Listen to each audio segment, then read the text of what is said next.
Alors, on commence cette section de la description des 10 plaies d'Égypte. Alors, je ferme la parenthèse et je vais maintenant vous parler de la plaie, la première plaie, celle du sang d'âme. Et comme vous savez, ça se passe au Nil, le fleuve du Nil, qui est un des plus grands fleuves du monde. Et si vous le remarquez bien là, dans la diapositive 24 qui vous sera montrée en ce moment, là, qui a la forme d'un serpent qui sillonne du sud jusqu'au nord, jusqu'au delta du Goshen, avant d'entrer, avant de se jeter dans la mer Méditerranée. Alors, pour les Hébreux, le serpent, c'est le symbole du mal. Et même le creux des arbres est rempli de ce rouge-là, là, parce que l'eau monte par les racines. Même les réservoirs, les piscines sont remplis de cette eau qui est ensanglantée, qui est de couleur du sang. Et ça vient comme faire un écho au début de l'histoire de l'Exode, où on raconte que Pharaon a jeté les premiers-nés des Hébreux dans le Nil, parce que ce peuple était rendu trop nombreux et qu'il se sentait menacé par cette surpopulation. Alors là, il faut garder ça à l'esprit, là. Puis Pharaon s'identifie au Nil. On le voit dans le prophète Ézéchiel au chapitre 29, verset 3. Pharaon nomme le Nil « mon fleuve à moi, c'est moi qui me le suis fait ». Donc, Pharaon se prend vraiment pour Dieu. Et c'est comme si Dieu, encore une fois, venait dire à Pharaon, ce n'est pas toi qui es Dieu. C'est pas toi qui as créé le Nil. C'est moi qui suis le créateur. La deuxième plaie, les grenouilles, en Exode 8, c'est encore une fois Aaron qui dirige son bâton pour faire monter les grenouilles du Nil. On voit ici dans le texte hébreu, il y a le mot grenouille qui est utilisé au pluriel. Et à ce moment-là, on sait que c'est les petites bêtes là, qui s'en viennent. Là. Mais il y a la grenouille aussi qui est utilisée au singulier. Et là, c'est comme une référence presque directe à la déesse Eket. Vous voyez là, sur la diapositive en ce moment. La déesse Eket, qui est une femme avec une tête de grenouille et qui est désignée comme déesse de la fécondité. Et dans la partie gauche de l'illustration, vous la voyez remettre une clé de la vie au bélier, c'est-à-dire divinité égyptienne appelée Noum, qui est la première divinité et qui a une tête de bélier. Alors c'est comme si cette divinité-là, même si elle est première, elle a besoin de divinités secondaires pour pouvoir compléter son pouvoir. Et en l'occurrence, ici, c'est au sujet de la fertilité, au sujet de la fécondité. Donc, Eket serait la déesse de la fécondité. Et c'est comme si l'Éternel est en train de juger les divinités égyptiennes, comme pour dire qu'elles ne sont que du vent. Par la plaie des grenouilles, Dieu est en train de dire aux deux nations, c'est moi la fécondité. C'est pas cette grenouille Eket, là. C'est moi la fécondité. Et ça, cette épaisseur-là, ça nous amène à la 9e plaie qui s'appelle les ténèbres.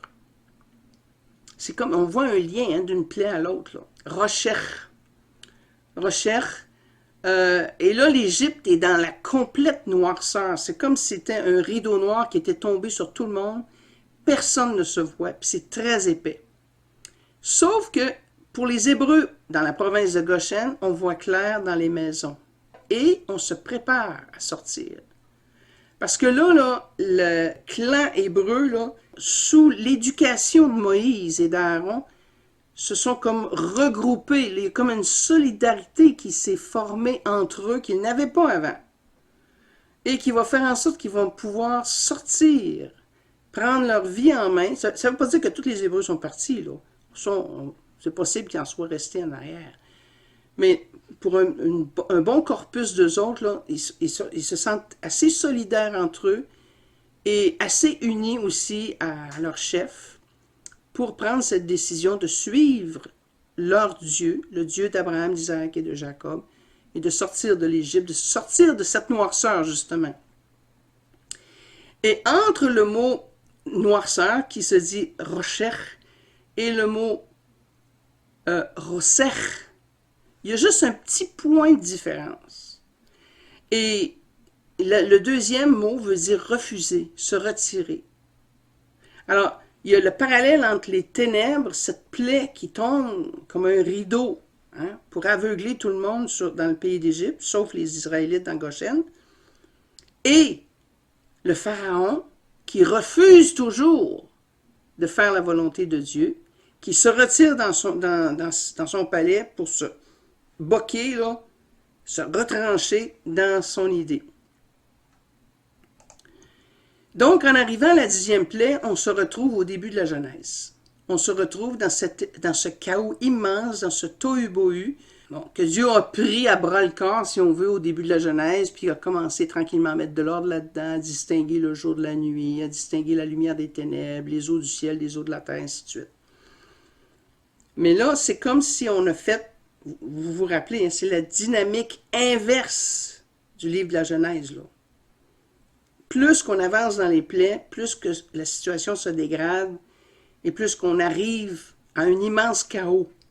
Et c'est presque le parallèle de ce que l'Apocalypse nous révélera de la fin des temps, juste avant le retour du Christ. Il y a un parallèle intéressant qui pourrait être fait là aussi. Et on utilise, par exemple, le mot aphellah, hein, qui est en lien avec tomber ou couvrir. Les ténèbres couvrent toute la terre entière. Il n'y a plus de lumière, il n'y a plus d'espérance, tout est tombé. Tout tombe. Et si on change les lettres de bord, on a le mot Aleph, qui est la première lettre de l'alphabet. Le retour au point de départ. Quand on arrive au mois de Nissan, c'est le premier mois de l'année. Et la fête de la sortie de l'Égypte se passe au mois de Nissan et elle se fête à chaque année au mois de Nissan. Nous sommes actuellement, ou presque, peut-être plus dans la semaine prochaine, là, mais on entre dans le mois de Nissan. Aide-nous à sortir de l'Égypte du péché pour retrouver la grâce de ta libération intérieure. Nous te le demandons par Jésus le Christ, notre Sauveur, qui n'épargna pas sa vie pour que nous puissions avoir la vie éternelle. Amen. Alors j'espère que cet extrait de vidéo vous a plu. Si c'est le cas, vous êtes invité à vous rendre sur mon site web, violenecouture.com, dans la section vidéo, et vous pourrez, si vous le voulez, télécharger cette vidéo au complet pour la somme de 3 $. Ces petits montants nous aideront à boucler, si vous voulez, le budget qui sert à cette œuvre aux 400 des Écritures. Un gros merci et à la prochaine.